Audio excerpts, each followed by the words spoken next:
She grew up being treated like she was invisible, the janitor's daughter, overlooked by all the wealthy patrons at São Paulo's most exclusive restaurant. But one night, when billionaire Vicente Alvarenga's credit card was declined in front of foreign investors and shame washed over him, it was an 8-year-old girl, a blue notebook in her hand, who did the impossible. And when he realized who had saved him, the whole world stopped to watch. Before we begin this story, let us know in the comments where you are watching from. And if you enjoy stories that touch your heart and make you think, subscribe to the channel. Every day we bring you moving and transformative narratives like this one. Now, let's get to the story. The Élysée restaurant occupied the top floor of a glass-enclosed building on Fifth Avenue. From there, the city stretched out like a sea of shimmering lights.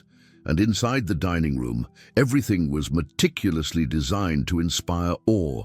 Imported crystal chandeliers, white marble tables, polished silver cutlery that reflected the discreet glow of candles. It was a place where every detail came with a hefty price tag, including the silence of the waiters, trained never to interrupt an important conversation. On that Thursday night, Vicente Alvarenga occupied the central table, tall in an impeccable grey suit, his silver hair styled with surgical precision. He laughed heartily as he toasted 3 German investors. The week had been profitable, contracts signed, stocks soaring, his name splashed across financial headlines. Vicente wasn't just wealthy, he performed wealth like an actor inhabiting a role he'd believed in forever. As he spoke of acquisitions and mergers, gesturing with his glass of Bordeaux as if commanding troops, on the other side of the room, almost pressed against the service wall, Doralice wiped down the baseboards of the fine wood. She moved slowly, her posture hunched as if she'd learned to occupy the smallest possible space. 42 years old, with rough hands, a grey uniform with her name embroidered on the pocket. Doralice knew her presence was only noticed when something was dirty. Otherwise, she was part of the decor, like the white orchid arrangements or the abstract paintings on the walls. Sitting on the floor, leaning against the marble pillar near the kitchen door, was Lucia, 8 years old, pigtails secured with colourful elastic bands, worn-out sneakers, and in her eyes, an attentiveness that seemed to capture every movement, every sound, every detail of the environment. She clutched a blue notebook, a gift from her teacher at the end of the previous year, and drew with a pencil worn down from sharpening. She sketched the chandelier, the waiters, the serious expressions of the men in suits. She drew the world that ignored her. Lucia accompanied her mother to work 3 times a week. There was no other option. Her grandmother was ill, her father was absent, and Doralice couldn't afford a babysitter. So the girl learned to wait. She learned to read while waiting, to observe while waiting, to build her own universe while the world went on indifferently around her. And in that blue notebook, she noted everything. New words she heard, numbers she saw on bills, questions she would ask her mother on the way home. Vicente raised his hand, signaling the waiter. Dessert had been served, coffee too, and now it was time to conclude the evening with flair. He pulled a gold metal card from his inner jacket pocket, the kind of card that has no limit, that feels like a trophy in your hand. He extended it to the waiter with a casual gesture, without even looking at the young man. The waiter swiped the card through the reader. He waited, the screen flickered. Transaction denied. He tried again, adjusting the device, wiping the card's chip with the edge of his shirt. Nothing. Vicente frowned. The German investors exchanged glances. The waiter, nervous, whispered something in his manager's ear. Vicente, now visibly annoyed, pulled out another card, this one black, equally sophisticated. Same result. Transaction denied. A discreet murmur began to spread to the neighboring tables. Someone whispered. Someone suppressed a smile. Vicente felt a flush creep up his neck, burning his ears. It couldn't be. His cards never failed. He had enough credit to buy the entire restaurant. And maybe the building too. But there, in front of three men who controlled millions of euros, he was being publicly humiliated by a credit card machine. "It must be a system error," the manager murmured, having approached quickly, sweating. "I'll try the terminal at the register." Vicente took a deep breath, trying to maintain his composure. But inside, something was crumbling. Shame, for a man like him, was unbearable, more so than any financial loss. Meanwhile, Lucia watched it all. She saw the waiter press the buttons repeatedly. She saw the light on the machine flicker and go out. She saw the manager run to the counter and return with the same defeated expression. And then she looked up at the Wi-Fi router attached to the high wall just above the service counter. The little green light, which should have been on, was blinking red. Lucia closed her notebook and stood up. Vicente was turning red, not just from anger, but from an old, deep shame he thought he'd buried along with his childhood poverty. He, who commanded boards, who graced magazine covers, who had a chauffeur and a private helicopter, was there, in front of three impeccable Europeans, unable to pay a restaurant bill. "This is an outrage," he exploded, slamming his fist on the table. "I'll buy this whole place and fire everyone. Don't you know who I am?" The German investors exchanged awkward glances. One of them sipped his wine in silence. The other checked his phone. Vicente felt the ground disappear beneath him. It was at that moment that Lucia approached. Small, in holey sneakers and a rumpled school uniform, she held her blue notebook as if it were a shield. She stopped beside the waiter, who didn't even notice her presence. Then she looked at the manager, a tall man with glasses radiating desperation. "Mister," she said, her voice clear and firm, "the problem isn't his card. It's the router." The manager blinked, confused. Vicente stopped shouting and turned his head, finally noticing the girl. Who was this child? What was she doing here? "What?" the manager asked, incredulous. Lucia pointed upwards, where the small white device was blinking red. "The internet is down. The machine needs internet to work. Look at the light. It's red." "It's supposed to be green." The manager's eyes widened. He rushed to the counter and looked up. Indeed, the router was disconnected. How had he not noticed? How had no one noticed? Vicente stood up from his chair, still not fully understanding what was happening. Doralice, who was cleaning a table in the corner, froze when she saw her daughter in the center of the room, exposed to all those eyes. "Lucia, come here," she whispered, afraid the girl would cause trouble. But Lucia didn't budge. She looked at the manager with that strange serenity only children who learn to observe the world possess. "Can I try?" she asked. The manager hesitated. Vicente, still standing, crossed his arms. The German investors were now curious. The whole scene was so absurd it had become interesting. "Let her try," one of the Germans said in broken English. "What do we have to lose?" The manager, with few options, nodded. Lucia walked to the counter, politely asked a waiter carrying a tray for permission, and pulled up a high chair. She climbed onto it carefully, balancing on her tiptoes. She opened the blue notebook to a blank page, where she had drawn a Wi-Fi symbol with a red X next to it. She stretched out her arm, and with the tip of a fork that was on the counter, delicately adjusted the router's power cable. The wire was loose, barely plugged into the outlet. She pushed it in until she heard a subtle click. The red light blinked twice, and then it turned green. The silence in the room was absolute. The manager grabbed the card reader, reinserted Vicente's card. The screen loaded, it processed, and then displayed "Transaction approved." For a moment no one moved. Then slowly the applause began. First tentative, then louder, until the entire restaurant was clapping. The German investors smiled, impressed. Vicente stood frozen, his face still flushed, but now for a different reason. Lucia climbed down from the chair, tucked the notebook under her arm, and returned to the corner where her mother waited, eyes glistening. Doralice hugged her daughter tightly without saying a word. But in the embrace there was pride, fear, and an infinite tenderness. Vicente stood there, looking at the girl who had saved his evening. He didn't know what to feel. Gratitude? Shame? Anger at himself? All at once. When he finally managed to move, he approached the corner where Lucia and Doralice were. "How did you—" he began, but his voice faltered. Lucia looked at him with those big, attentive eyes. "It was just a loose wire," she said simply. And in that moment, Vicente Alvarenga, the man who thought he controlled everything, realized he knew absolutely nothing about the real world. The next morning, the video was everywhere. Someone had filmed the scene, probably a curious customer or a waiter with a hidden phone.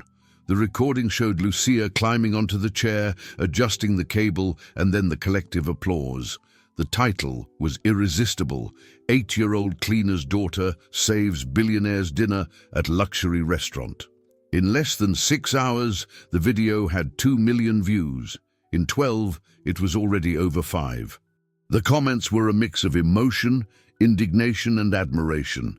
"This girl is smarter than a lot of adults out there." While the rich guy was yelling, she solved the problem in 2 minutes. Humility and intelligence always come from where you least expect it. "Someone give this girl a scholarship, for God's sake." Vicente woke up to dozens of messages on his phone. Advisors, journalists, friends, everyone wanted to know. Was it true? Had he really been saved by a child? And more, was he going to do something about it? The pressure was immediate. Vicente Alvarenga, the man who cultivated an image of a visionary magnate and occasional philanthropist, was now at the center of a narrative he didn't control. If he did nothing, he would be seen as ungrateful and petty. If he did something, he would have to swallow his own humiliation and turn it into a public gesture. He called his communications team. Emergency meeting. Within 2 hours, the strategy was set. Vicente would create a scholarship in Lucia's name, guaranteeing her education through college. He would make an emotional statement on social media. He would give interviews talking about the power of youth and the importance of valuing talent wherever it may be found. He would turn the embarrassment into virtue. That same afternoon, Vicente posted a video. He appeared smiling, in a white dress shirt, no tie, an attempt to seem human and approachable. He spoke with a measured voice, hands clasped on the table. "Last night, I had a lesson in humility. An 8-year-old girl, Lucia, the daughter of a staff member at the restaurant where I was dining, solved a problem that none of us adults had noticed. She showed us that intelligence, insight, and courage have no social class. Therefore, in recognition of her gesture, I'm creating a full scholarship for Lucia, which will cover her entire education, from elementary school through college, because America needs minds like hers, and I, as a businessman, have a duty to support such talents." The video went even more viral. Newspapers published articles. Television shows invited Vicente for interviews. He was hailed as a humanitarian businessman, an example of social responsibility. The public narrative was under control. He had turned his humiliation into personal marketing. But Doralice, watching the video on a colleague's borrowed phone, felt a pang in her chest. She knew that kind of gesture. She knew the weight of promises made in public and forgotten in private. She knew the difference between charity and justice. And she knew that deep down, Vicente hadn't done it for Lucia. He had done it for himself. Still, she couldn't deny it. The scholarship would be a real opportunity, something she could never offer on her own. So, when Vicente's office called to schedule a formal meeting, Doralice accepted. She brought Lucia with her, washed the girl's best dress, and carefully combed her braids. The meeting took place in a glass-walled room on the top floor of Vicente's commercial building. He was there, accompanied by 2 lawyers and a press officer. Doralice and Lucia sat on the other side of the long, gleaming table. Lucia held the blue notebook on her lap. Vicente smiled, a smile that didn't reach his eyes. "Lucia, you're a very bright girl. I'm sure you'll go far, and I want to help with that." He pushed a folder across the table. Inside, a contract. Full scholarship, school supplies, uniform, transportation, all paid for. In exchange, a few photos for social media, participation in company events, and the signing of a non-disclosure agreement. Doralis read it slowly. Lucia watched her mother's face, trying to understand. "This is generous," Doralis said, her voice trembling. "But I need to know, is this real, or is it just until the cameras turn off?" Vicente blinked, uncomfortable. The press officer intervened with a professional smile. "Mrs. Doralis, Mr. Vicente is a man of his word. Everything is in the contract." Doralis nodded. She signed, but before she left, Lucia turned to Vincent and asked, with that disarming frankness of children, "Are you doing this because you want to help me, or because you're embarrassed?" The silence was awkward. Vincent didn't know what to say. Lucia continued, "It's okay. I'll accept the help either way. But I won't forget why." And she left the room, holding her mother's hand, the blue notebook tucked under her arm, leaving behind a billionaire who, for the second time in 2 days, was speechless. The scholarship came through. Lucia was enrolled in a mid-sized private school with a new uniform, a rolling backpack, and a full set of supplies. Doralis cried on the first day of school, with relief, with pride, with fear. Fear that her daughter wouldn't fit in. Fear that she'd be seen as the poor girl the billionaire helped. Fear that the world would break Lucia's strong spirit. And in a way, the world tried. At school, Lucia was treated like an awkward celebrity. Some classmates regarded her with curiosity. They wanted to know if she was really the girl from the video. Others, especially children from wealthier families, looked at her with disdain. She was different. She talked differently. Her sneakers, even though new, weren't designer. Her backpack, though nice, didn't have the right stickers. One afternoon in science class, the teacher asked students to bring in examples of everyday technology. Lucia raised her hand and spoke about routers, internet signals, connectivity. The teacher smiled, impressed. But a girl named Eduarda, sitting in the back row, whispered loud enough for everyone to hear. Of course she knows that. Her mom cleans restaurants. She probably stares at that stuff while she's waiting. Suppressed giggles. Lucia felt her face burn, but she didn't lower her head. She turned to Eduarda and said calmly, "It's true. My mom cleans restaurants, and I do stare. And that's why I know. What do you know besides repeating what your parents say?" The room fell silent. The teacher intervened, but the damage was done. Lucia knew that here, in this place, she would never just be Lucia. She would always be the cleaner's daughter, and that could be a burden or armor. She chose armor. Meanwhile, Vincent was reaping the rewards of his PR move. He was invited to speak at events about social responsibility. He received an award from an education NGO. His company was featured in rankings of companies that make a difference. All thanks to Lucia. But he, personally, rarely asked how she was doing. The scholarship was paid, the photo was taken, the narrative was cemented. Mission accomplished. Until 6 months later, Lucia's school held a science fair. Each student was to present a project. Lucia decided to build a model of sustainable energy, small solar panels connected to a battery that lit up LEDs. She worked on it for weeks with the help of online tutorials and materials bought with the money her mother saved little by little. On the day of the fair, Vincent was invited to attend. After all, he was Lucia's educational sponsor. He accepted another photo opportunity. He arrived with his PR team, journalists, and a professional photographer. Lucia presented her project with clarity and passion. She explained how the energy capture worked, how the battery stored it, how the system could be replicated in communities without access to the electrical grid. Vincent listened, smiled for the cameras, and praised her. But when the cameras turned off, he turned to his assistant and murmured, "All right, that's enough, right? Let's go." Lucia heard him. She was only a few feet away, packing up her model. And in that moment, something solidified within her, the certainty that she owed nothing to Vincent Alvarenga. He wasn't her savior. He was just a man who had bought an image. And she, Lucia, wasn't an image. She was a person with a voice, with ideas, with a future. She closed the box for her model and walked home with her mother. On the way, Doralice asked, "Are you okay, honey?" Lucia nodded. "I'm fine, Mom. I just understood something." "What?"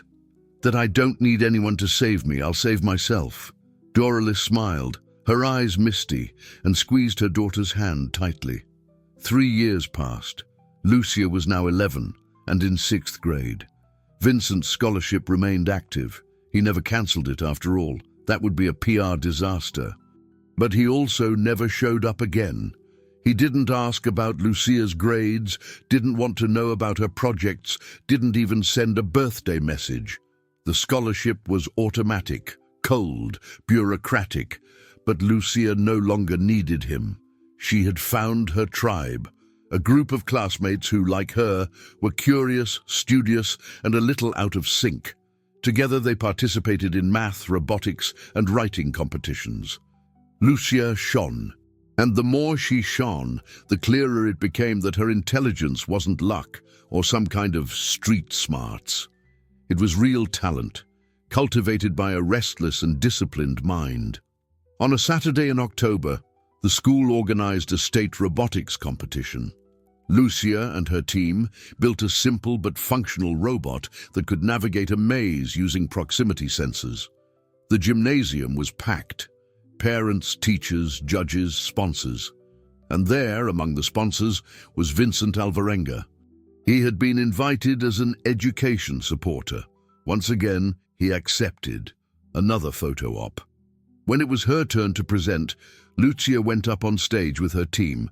She explained the project clearly, answered technical questions from the judges, and demonstrated the robot's functionality. The audience applauded. Vincent, sitting in the front row, applauded too, mechanically.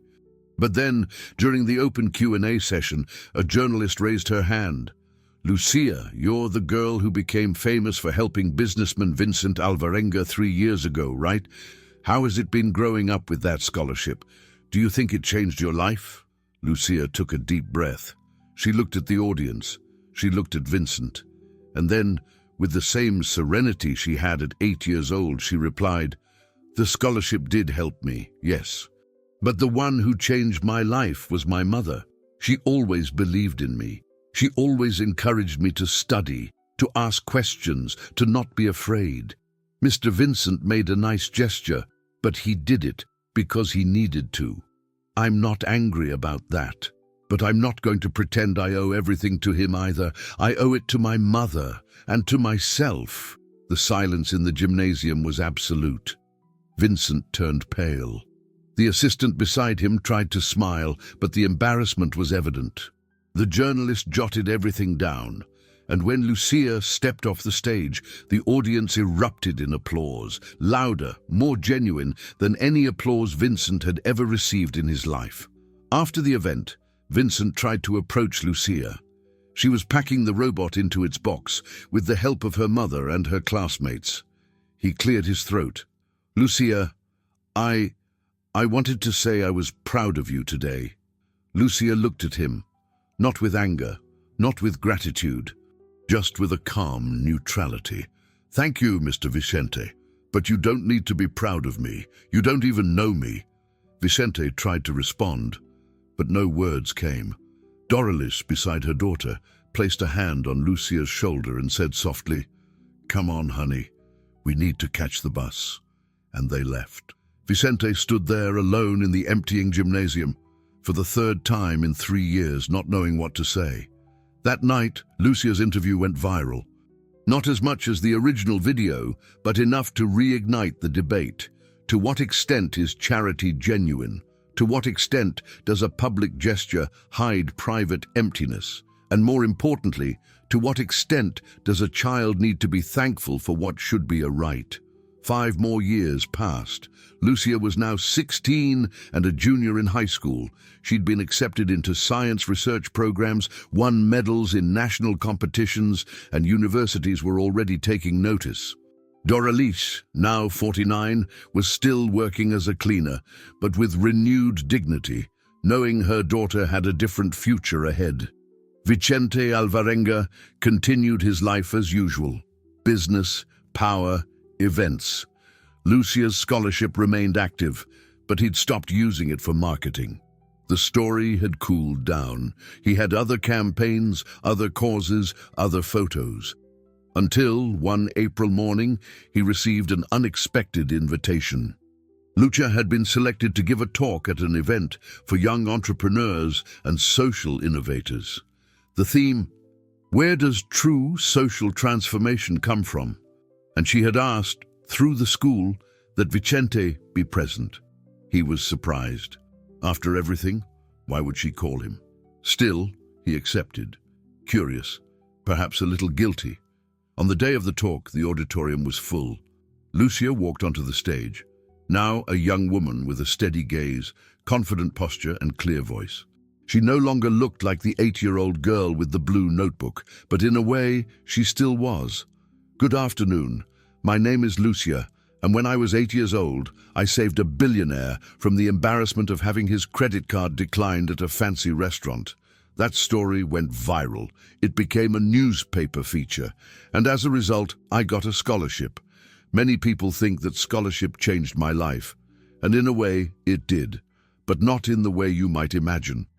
It gave me access, it gave me opportunities, but who gave me education, values, and strength was my mother. A woman who works 12 hours a day cleaning up what others mess up, and who never, not for a second, let me believe I was less than anyone else.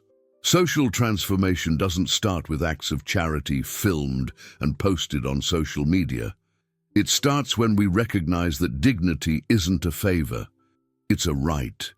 When we stop treating people as if they owe eternal gratitude for receiving what should have always been theirs. The audience was in absolute silence. Lucia continued, "I don't have anger towards Mr. Vicente. I'm even grateful. But I learned one thing. I don't owe my future to him. I owe it to my effort, to my mother's sacrifice, and to my refusal to accept that where I came from defines where I'm going. And if there's one lesson I want to leave you with today, it's this. Don't wait for someone to save you. Be the protagonists of your own story, because no one will do it for you, unless it makes for a good photo." When she finished, the auditorium erupted in applause. Vicente sat frozen. Some people around him recognized him and looked at him with mixed expressions of embarrassment and curiosity. He felt, once again, that heat rise up his neck. But this time, it wasn't shame. It was something deeper. It was the realization that for all those years, he had reduced Lucia to a marketing tool, and that she, even so, had grown. She had won, not because of him, despite him. After the talk, Vicente waited outside the auditorium. Lucia emerged, accompanied by Doralice and some friends. When she saw him, she stopped. He approached without staff, without photographers, without an audience. "Lucia, I don't know what to say, but I think you were right. About everything." Lucia smiled, a small but genuine smile. "I know I was, but it's okay, Mr. Vicente. You did what you could with what you knew. Now I'll do what I can with what I know." Vicente nodded. For the first time in many years, he felt a pang of real humility. "You'll go far, Lucia." "I know," she replied, with the same calm confidence as always. And then she walked on, hand in hand with her mother, leaving behind a man who finally understood. It hadn't been him who saved Lucia. It had been she who, without realizing it, had taught him something about dignity, humility, and truth. Years later, Lucia would become an engineer, a social entrepreneur, and a leader in tech inclusion projects. And whenever someone asked how she got there, she'd say the same thing. "My mother taught me to observe. Life taught me to act." And I learned that no act of charity is worth more than the courage to face the world head-on and say, I deserve to be here. And in the little blue notebook, now kept in a drawer like a relic, was still written in a child's hand. It's not always the system that fails. Sometimes it's who thinks they run it. So what did you think of this story? Did it make you reflect on dignity, effort, and the true meaning of social transformation? Let us know in the comments what you felt, and if this story touched you in any way, and if you want to continue receiving inspiring and moving stories like this every day, subscribe to the channel and activate the bell.